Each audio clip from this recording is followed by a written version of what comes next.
Josué, chapitre 11.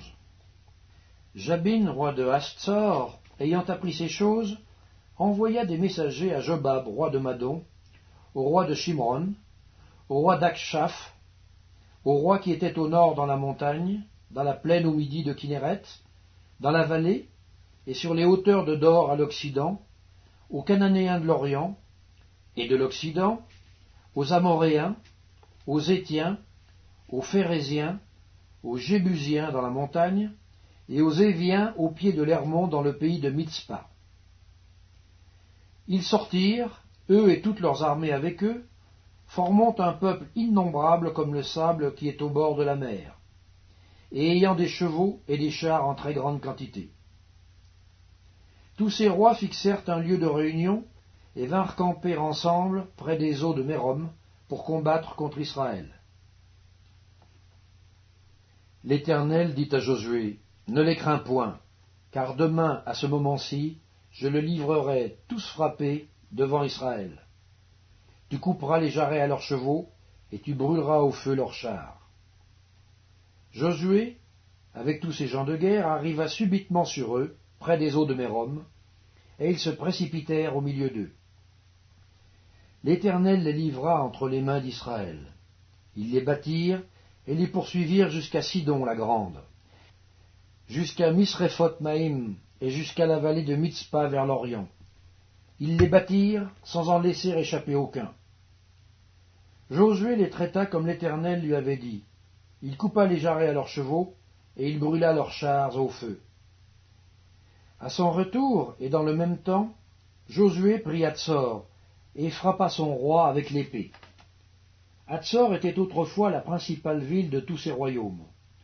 On frappa du tranchant de l'épée, et l'on dévoua par interdit tous ceux qui s'y trouvaient, il ne resta rien de ce qui respirait, et l'on mit le feu à Hatsor. Josué prit aussi toutes les villes de ses rois et leurs rois, et il les frappa du tranchant de l'épée. Il les dévoua par interdit, comme l'avait ordonné Moïse, serviteur de l'Éternel. Mais Israël ne brûla aucune des villes situées sur des collines, à l'exception seulement de Hatsor, qui fut brûlée par Josué. Les enfants d'Israël gardèrent pour eux tout le butin de ces villes et le bétail. Mais ils frappèrent du tranchant de l'épée tous les hommes, jusqu'à ce qu'ils les eussent détruits, sans rien laisser de ce qui respirait. Josué exécuta les ordres de l'Éternel à Moïse, son serviteur, et de Moïse à Josué. Il ne négligea rien de tout ce que l'Éternel avait ordonné à Moïse.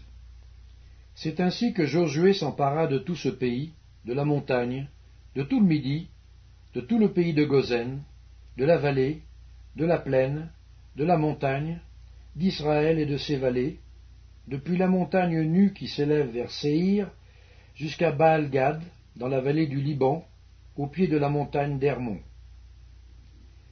Il prit tous leurs rois, les frappa et les fit mourir. La guerre que soutint Josué contre tous ces rois fut de longue durée.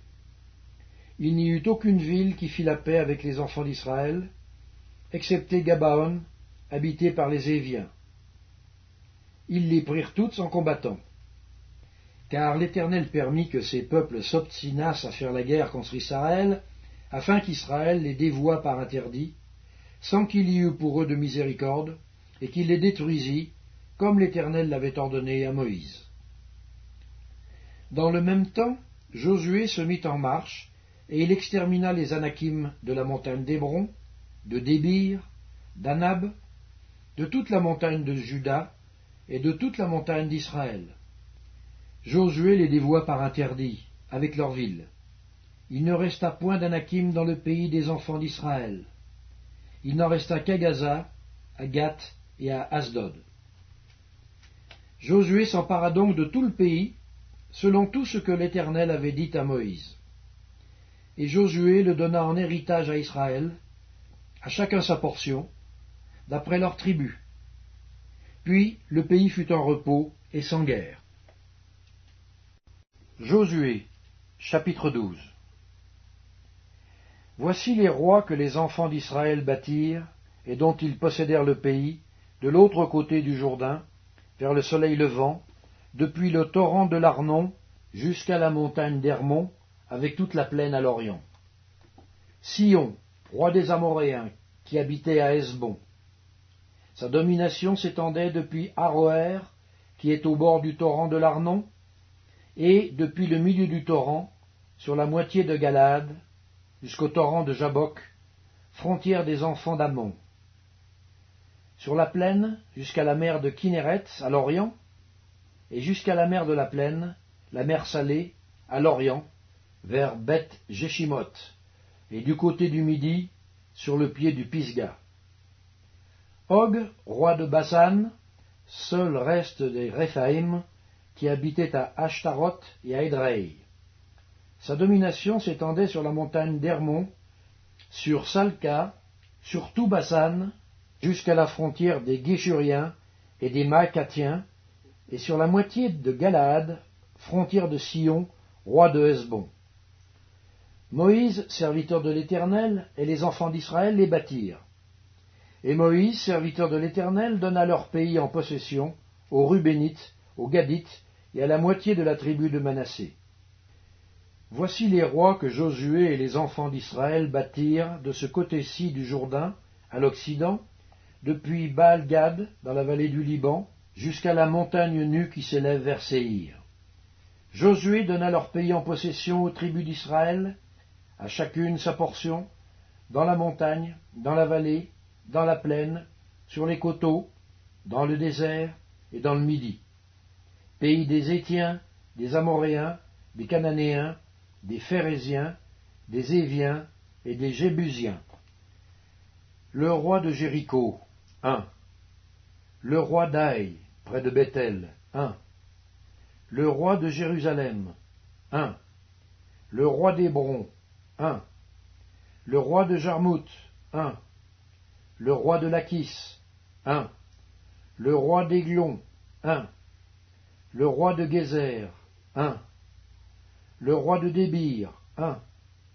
Le roi de Guéder, 1. Le roi d'Orma, 1. Le roi d'Arad, 1. Le roi de Libna, 1. Le roi d'Adulam, 1. Le roi de Makeda, 1. Le roi de Bethel, 1. Le roi de Tapouach, 1.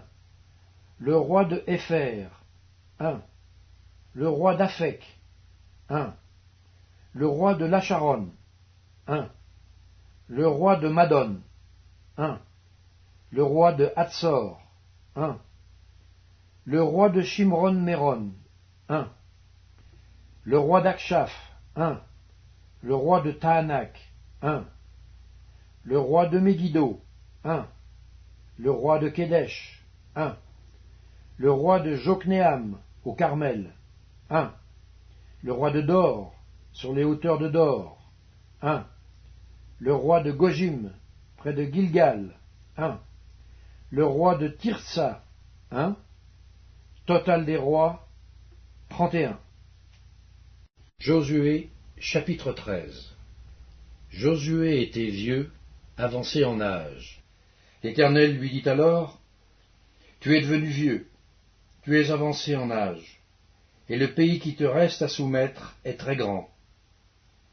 Voici le pays qui reste, tous les districts des Philistins et tout le territoire des Géshuriens, depuis le Shishor qui coule devant l'Égypte jusqu'à la frontière d'Écron au nord, contrée qui doit être tenue pour cananéenne et qui est occupée par les 5 princes des Philistins, celui de Gaza, celui d'Asdod, celui d'Ascalon, celui de Gath et celui d'Écron, et par les Aviens. À partir du midi, tout le pays des Cananéens, et Méhara, qui est aux Sidoniens, jusqu'à Aphek, jusqu'à la frontière des Amoréens, le pays des Ghibliens, tous les habitants de la montagne, depuis le Liban jusqu'à Misphéroth-Maïm, tous les Sidoniens, je les chasserai devant les enfants d'Israël. Donne seulement ce pays en héritage par le sort à Israël, comme je te l'ai prescrit, et divise maintenant ce pays par portions entre les 9 tribus et la demi-tribu de Manassé. Les Rubénites et les Gadites, avec l'autre moitié de la tribu de Manassé, ont reçu leur héritage, que Moïse leur a donné de l'autre côté du Jourdain, à l'Orient, comme le leur a donné Moïse, serviteur de l'Éternel. Depuis Aroër, sur les bords du torrent de l'Arnon, et depuis la ville qui est au milieu de la vallée, toute la plaine de Medeba, jusqu'à Dibon, toutes les villes de Sion, roi des Amoréens, qui régnait à Hesbon, jusqu'à la frontière des enfants d'Ammon. Galad, le territoire des Guéshuriens et des Maacathiens, toute la montagne d'Hermon, et tout Basan jusqu'à Salca, tout le royaume d'Og en Basan, qui régnait à Ashtaroth et à Édrei, et qui était le seul reste des Réphaïm. Moïse bâtit ses rois et les chassa. Mais les enfants d'Israël ne chassèrent point les Guéshuriens et les Maacathiens, qui ont habité au milieu d'Israël jusqu'à ce jour. La tribu de Lévi fut la seule à laquelle Moïse ne donna point d'héritage. Les sacrifices consumés par le feu devant l'Éternel, le Dieu. Moïse avait donné à la tribu des fils de Ruben une part selon leur famille. Ils eurent pour territoire, à partir d'Aroër, sur les bords du torrent de l'Arnon, et de la ville qui est au milieu de la vallée, toute la plaine près de Medeba, Hesbon, et toutes ces villes dans la plaine, Dibon, Bamoth-Baal, Beth-Baal-Méon, Jahatz, Kédémoth, Méphat, Kirjataïm, Sibma, Tseret Hachachar, sur la montagne de la vallée, Beth-Péor, les coteaux du Pisga, Beth-Jéchimoth, toutes les villes de la plaine, et tout le royaume de Sion, roi des Amoréens, qui régnait à Hesbon. Moïse l'avait battu, lui et les princes de Madian, Évi, Rékem, Tsour, Our et Réba, princes qui relevaient de Sion et qui habitaient dans le pays. Parmi ceux que tuèrent les enfants d'Israël, ils avaient aussi fait périr avec l'épée le devin Balaam, fils de Béor. Le Jourdain servait de limite au territoire des fils de Ruben.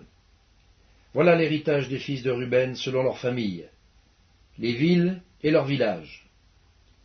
Moïse avait donné à la tribu de Gad, aux fils de Gad, une part selon leurs familles. Ils eurent pour territoire Jaézer, toutes les villes de Galad, la moitié du pays des enfants d'Ammon, jusqu'à Aroër vis-à-vis de Rabat, depuis Hesbon jusqu'à Ramath-Mitzpé, et Béthonim, depuis Mahanaïm jusqu'à la frontière de Débir, et, dans la vallée, Beth-Aram, Beth-Nimra, Sukkot et Tsaphon, reste du royaume de Sion, roi de Hesbon, ayant le Jourdain pour limite jusqu'à l'extrémité de la mer de Kinéret, de l'autre côté du Jourdain, à l'Orient. Voilà l'héritage des fils de Gad selon leurs familles, les villes et leurs villages. Moïse avait donné à la tribu de Manassé, aux fils de Manassé, une part selon leurs familles. Ils eurent pour territoire, à partir de Mahatnaïm, tout Basan, tout le royaume d'Og, roi de Basan, et tous les bourgs de Jaïr en Basan, 60 villes. La moitié de Galad, Ashtaroth et Édrei, villes du royaume d'Ogen Basan, échurent aux fils de Makir, fils de Manassé, à la moitié des fils de Makir, selon leurs familles. Telles sont les parts que fit Moïse lorsqu'il était dans les plaines de Moab, de l'autre côté du Jourdain, vis-à-vis de Jéricho, à l'Orient. Moïse ne donna point d'héritage à la tribu de Lévi. L'Éternel, le Dieu d'Israël, tel fut son héritage, comme il le lui avait dit. Josué, chapitre 14. Voici ce que les enfants d'Israël reçurent en héritage dans le pays de Canaan, ce que partagèrent entre eux le sacrificateur Éléazar, Josué, fils de Nun, et les chefs de famille des tribus des enfants d'Israël. Le partage eut lieu d'après le sort, comme l'Éternel l'avait ordonné par Moïse pour les 9 tribus et pour la demi-tribu. Car Moïse avait donné un héritage aux 2 tribus et à la demi-tribu de l'autre côté du Jourdain. mais il n'avait point donné aux Lévites d'héritage parmi eux. Les fils de Joseph formaient 2 tribus, Manassé et Éphraïm, et l'on ne donna point de part aux Lévites dans le pays, si ce n'est des villes pour habitation, et les banlieues pour leurs troupeaux et pour leurs biens. Les enfants d'Israël se conformèrent aux ordres que l'Éternel avait donnés à Moïse, et ils partagèrent le pays. Les fils de Juda s'approchèrent de Josué à Gilgal. Et Caleb, fils de Jéphuné, le Kénizien, lui dit, « Tu sais ce que l'Éternel a déclaré à Moïse, homme de Dieu, au sujet de moi et au sujet de toi, à Kadesh-Barnéa. J'étais âgé de 40 ans lorsque Moïse, serviteur de l'Éternel, m'envoya de Kadesh-Barnéa pour explorer le pays. Et je lui fis un rapport avec droiture de cœur. Mes frères qui étaient montés avec moi découragèrent le peuple, mais moi je suivis pleinement la voie de l'Éternel, mon Dieu. Et ce jour-là Moïse jura en disant, « Le pays que ton pied a foulé sera ton héritage à perpétuité, pour toi et pour tes enfants, parce que tu as pleinement suivi la voie de l'Éternel, mon Dieu. Maintenant, voici, l'Éternel m'a fait vivre comme il l'a dit. Il y a 45 ans que l'Éternel parlait ainsi à Moïse, lorsqu'Israël marchait dans le désert. Et maintenant, voici, je suis âgé aujourd'hui de 85 ans. Je suis encore vigoureux comme au jour où Moïse m'envoya. J'ai autant de force que j'en avais alors, soit pour combattre, soit pour sortir et pour entrer. Donne-moi donc cette montagne dont l'Éternel a parlé dans ce temps-là. Car tu as appris alors qu'il s'y trouve des Anakim, et qu'il y a des villes grandes et fortifiées. L'Éternel sera peut-être avec moi, et je les chasserai, comme l'Éternel a dit. Josué bénit Caleb, fils de Jéphuné, et il lui donna Hébron pour héritage. C'est ainsi que Caleb, fils de Jéphuné, le Kénizien, a eu jusqu'à ce jour Hébron pour héritage, parce qu'il avait pleinement suivi la voie de l'Éternel, le Dieu d'Israël. Hébron s'appelait autrefois Kirjat Arba. Arba avait été l'homme le plus grand parmi les Anakim. Le pays fut dès lors en repos et sans guerre.